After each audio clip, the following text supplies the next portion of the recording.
क्षणाला क्षण आणि दिवसाला दिवस जोडत आयुष्य पुढे सरकत असते। कधीतरी कुठेतरी केव्हा तरी असा क्षण येतो जो अख्खे आयुष्यच बदलून टाकतो। फक्त तो क्षण ओळखता आला पाहिजे, यालाच आयुष्याचा टर्निंग पॉईंट म्हणतात। Hello friends, good morning, welcome back to my YouTube channel. कशा आहात मंडळी? आय होप सगळे मस्त मजेतच असणार। तर भरपूर दिवसानंतर मी ब्लॉग शूट करत आहे, कारण माझ्या डोळ्याला थोडासा प्रॉब्लेम झालेला होता, रेडनेस आलेला होता आणि थोडासा ब्लड क्लॉट झालेला होता। तर डॉक्टरांनी आराम करायला सांगितलं होतं, त्यामुळे म्हटलं की थोडे दिवस तरी ब्लॉग स्टॉप करायला पाहिजे। आता आपण कंटिन्यू करूया। आज मी ढोकळा बनवणार आहे, तर ढोकळ्याची रेसिपी तुमच्यासोबत शेअर करणार आहे। तर हा व्हिडिओ शेवटपर्यंत नक्की बघा आणि आवडल्यास लाईक शेअर सबस्क्राईब करायलाही विसरू नका। असेच तुमचे भरभरून प्रेम असू द्या फ्रेंड्स, सपोर्ट असू द्या, त्याच्याशिवाय माझा चॅनलही ग्रो होणार नाही। तुमचा सपोर्ट असेल तर नक्कीच लवकर चॅनल आपला ग्रो होणार आणि 1000 सबस्क्रायबर लवकरच होणार। तर ओके, चला रेसिपीला स्टार्ट करूया।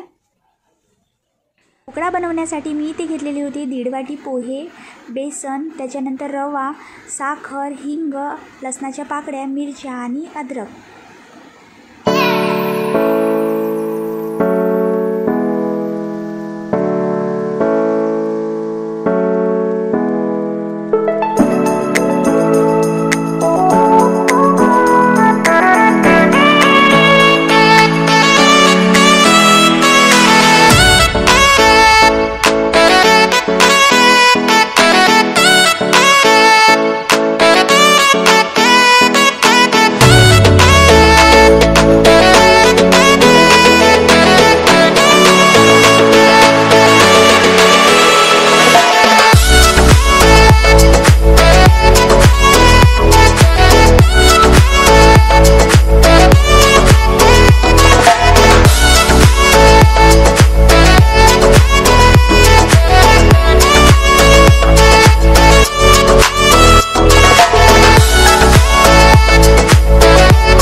तर आपली रेसिपी तयार आहे ढोकळ्याची आणि बघू शकता किती छान ढोकळे तयार झाले होते। तर मस्त असे स्पंजी ढोकळे तयार झालेले होते। मैत्रिणींनो, तुम्हाला जर का ही रेसिपी आवडली असेल तर नक्की तुम्ही तुमच्या घरी ट्राय करून बघा आणि नवीन असाल तर चॅनलला सबस्क्राईब करा। बाय।